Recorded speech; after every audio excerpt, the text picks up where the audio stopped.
বলো বীর, বলো উন্নত মম শির, শির নেহারি আমারই নত শির ওই শিখর হিমাদ্রির। বলো বীর, বলো মহাবিশ্বের মহাকাশ পারি, চন্দ্র সূর্য গ্রহ তারা চারি, বুলুক দুলুক গুলুক বেদিয়া, ক্ষুধার আসন আরশ ছেদিয়া উঠিয়াছি চির বিস্ময় আমি বিশ্ববিদাত্রীর। মম ললাটে রুদ্র ভগবান জলে রাজ রাজটিকা দীপ্ত জয়শ্রীর। বলবীর, আমি চির উন্নত শির। সুপ্রিয় দর্শক ও শ্রোতামণ্ডলী, আসসালামু আলাইকুম। এতক্ষণ আপনারা শুনলেন আমাদের জাতীয় কবি কাজী নজরুল ইসলামের বিদ্রোহী কবিতার কিছু অংশ। কবির ১২৭তম জন্মজয়ন্তী উপলক্ষে আজকে আমরা বিদ্রোহী কবির বাল্যজীবন ও সাহিত্যকর্ম নিয়ে সংক্ষিপ্ত আলোচনা করব। আশা করি আপনাদের ভালো লাগবে। সবার আমন্ত্রণ রইল। আসসালামু আলাইকুম। আসছে ১১ জ্যৈষ্ঠ ২৫শে মে ২০২৬ রোজ সোমবার আমাদের জাতীয় কবি কাজী নজরুল ইসলামের ১২৭তম জন্মবার্ষিকী। এবছর জাতীয় পর্যায়ে তার ১২৭তম জন্মবার্ষিকী আনুষ্ঠানিকভাবে কবির স্মৃতি বিজড়িত ময়মনসিংহের ত্রিশালের নজরুল একাডেমি দরিরামপুর হাই স্কুলে উদ্যাপিত হচ্ছে, যার বর্তমান নাম ত্রিশাল সরকারি নজরুল একাডেমি। আমিও ওই স্কুলের ১৯৮১ থেকে ১৯৮৬ সাল পর্যন্ত একজন ছাত্র ছিলাম। প্রাক্তন ছাত্র হিসেবে আজও গর্ববোধ করি। তাই জাতীয় কবি কাজী নজরুল ইসলামের জন্মদিন উপলক্ষে এসকে বাংলা টিভির পক্ষ থেকে তার জীবনী নিয়ে সংক্ষিপ্ত আলোচনার প্রয়াস। আশা করি আপনাদের সকলের ভালো লাগবে। ১৮৯৯ সালের ২৪শে মে বা ১৩০৬ বঙ্গাব্দের ১১ জ্যৈষ্ঠ পশ্চিমবঙ্গের বর্ধমান জেলার আসানসোল মহকুমার চুরুলিয়া গ্রামে এক বাঙালি মুসলমান পরিবারে জন্মগ্রহণ করেন কাজী নজরুল ইসলাম। চুরুলিয়া গ্রামটি আসানসোল মহকুমার জামুরিয়া ব্লকে অবস্থিত। পিতামহ কাজী আমিন উল্লাহর পুত্র কাজী ফকির আহমদের দ্বিতীয় স্ত্রী জাহেদা খাতুনের ষষ্ঠ সন্তান তিনি। তার বাবা ফকির আহমদ ছিলেন স্থানীয় মসজিদের ইমাম এবং মাজারের খাদেম। নজরুলদের ৩ ভাইয়ের মধ্যে কনিষ্ঠ কাজী আলী হোসেন এবং ২ বোনের মধ্যে সবার বড় কাজী সাহেবজান ও কনিষ্ঠ উম্মে কুলসুম। কাজী নজরুল ইসলামের ডাকনাম ছিল দুখু মিয়া। নজরুল গ্রামের স্থানীয় মসজিদে মুয়াজ্জিনের কাজ করতেন। মক্তবে কুরআন, ইসলাম ধর্ম, দর্শন এবং ইসলামী ধর্মতত্ত্ব অধ্যয়ন শুরু করেন। ১৯০৮ সালে যখন তার পিতার মৃত্যু হয় তখন তার বয়স মাত্র ৯ বছর।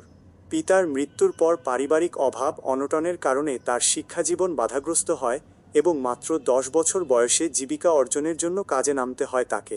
এ সময় নজরুল মক্তব থেকে নিম্ন মাধ্যমিক পরীক্ষায় উত্তীর্ণ হয়ে উক্ত মক্তবেই শিক্ষকতা শুরু করেন। একই সাথে হাজী পালোয়ানের কবরের সেবক এবং মসজিদের মুয়াজ্জিন হিসেবে কাজ শুরু করেন। এই সব কাজের মাধ্যমে তিনি অল্প বয়সেই ইসলামের মৌলিক আচার অনুষ্ঠানের সাথে ঘনিষ্ঠভাবে পরিচিত হবার সুযোগ পান, যা পরবর্তীকালে তার সাহিত্যকর্মে বিপুলভাবে প্রভাবিত করে। তিনি বাংলা সাহিত্যে ইসলামী চেতনার চর্চা শুরু করেছেন বলা যায়। মক্তব, মসজিদ ও মাজারের কাজে নজরুল বেশি দিন ছিলেন না। বাল্য বয়সেই লোকশিল্পের প্রতি আকৃষ্ট হয়ে একটি লেটো দলে যোগ দেন। তার চাচা কাজী বজলে করিম চুরুলিয়া অঞ্চলের লেটো দলের বিশিষ্ট উস্তাদ ছিলেন এবং আরবি, ফার্সি ও উর্দু ভাষায় তার দখল ছিল। এছাড়া বজলে করিম মিশ্র ভাষায় গান রচনা করতেন। ধারণা করা হয় বজলে করিমের প্রভাবেই নজরুল লেটো দলে যোগ দিয়েছিলেন। এছাড়া ওই অঞ্চলের জনপ্রিয় লেটো কবি শেখ চকর, গোদা কবি এবং কবিয়া বাসুদেবের লেটো ও কবিগানের আসরে নজরুল নিয়মিত অংশ নিতেন। লেটো দলেই সাহিত্য চর্চা শুরু হয়। এই দলের সাথে তিনি বিভিন্ন স্থানে যেতেন, তাদের সাথে অভিনয় শিখতেন এবং তাদের নাটকের জন্য গান ও কবিতা লিখতেন।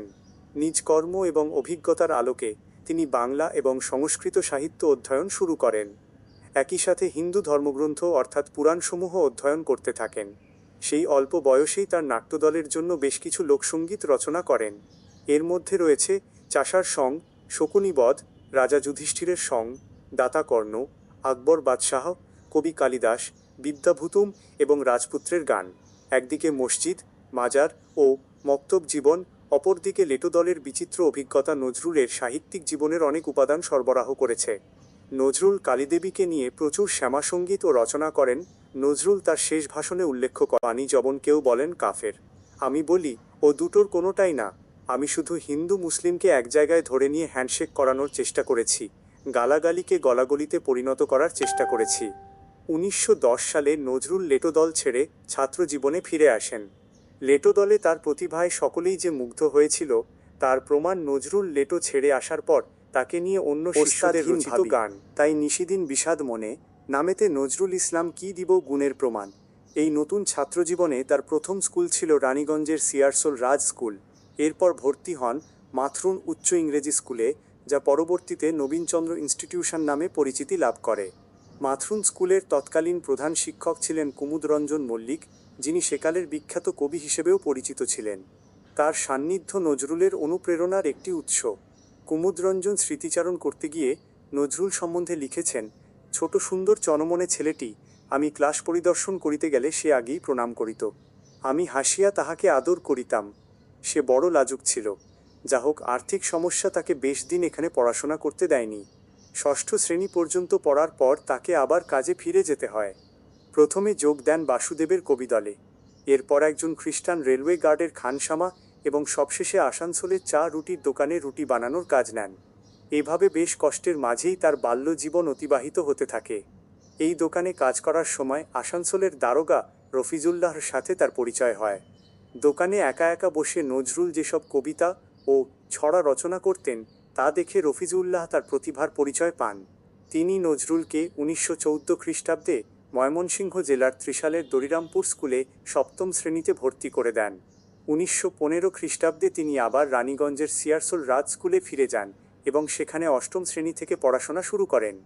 1917 সাল পর্যন্ত এখানেই পড়াশোনা করেন। 1917 খ্রিস্টাব্দের শেষ দিকে মাধ্যমিকের প্রিটেস্ট পরীক্ষা না দিয়ে তিনি সেনাবাহিনীতে সৈনিক হিসাবে যোগ দেন। এই স্কুলে অধ্যয়নকালে নজরুল এখানকার 4 জন শিক্ষক দ্বারা প্রভাবিত হয়েছিলেন।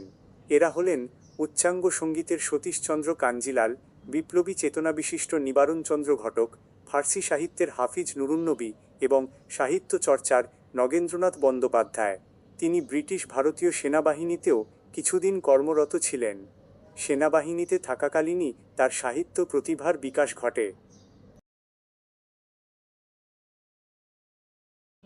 সাহিত্যকর্ম নজরুল ইসলামের বিখ্যাত কবিতার মধ্যে বিদ্রোহী, সাম্যবাদী, কান্ডারি হুঁশিয়ার উল্লেখযোগ্য। তার লেখা গান আজ নজরুল সঙ্গীত নামে পরিচিত। তিনি প্রেম, দ্রোহ, মানবতা, ইসলামী চেতনা ও অসাম্প্রদায়িকতার বার্তা তার রচনায় তুলে ধরেছেন। তার বিখ্যাত গ্রন্থগুলোর মধ্যে রয়েছে অগ্নিবীণা, বিষের বাঁশি, সর্বহারা, সিন্ধু হিন্দ। লেখনীর মাধ্যমে ব্রিটিশ শাসনের বিরুদ্ধে প্রতিবাদ করেন। এজন্য তাকে কারাবরণও করতে হয়। কারাগারে 1971 খ্রিস্টাব্দে বাংলাদেশের স্বাধীনতা যুদ্ধের মাধ্যমে বাংলাদেশ স্বাধীন রাষ্ট্র হিসেবে প্রতিষ্ঠা লাভ করে। বাংলাদেশ সরকার তাকে জাতীয় কবির মর্যাদা দেয় এবং 1972 খ্রিস্টাব্দের 24শে মে তারিখে ভারত সরকারের অনুমতিক্রমে কবি নজরুলকে সপরিবারে বাংলাদেশে নিয়ে আসা হয়। বাংলাদেশের তৎকালীন প্রধানমন্ত্রী শেখ মুজিবুর রহমান এক্ষেত্রে বিশেষ উদ্যোগ নিয়েছিলেন। কবির বাকি জীবন বাংলাদেশেই কাটে। সাহিত্য ও সংস্কৃতিতে তার অবদান চিরস্মরণীয়। 1976 সালের 29 আগস্ট ঢাকায় তিনি মৃত্যুবরণ করেন।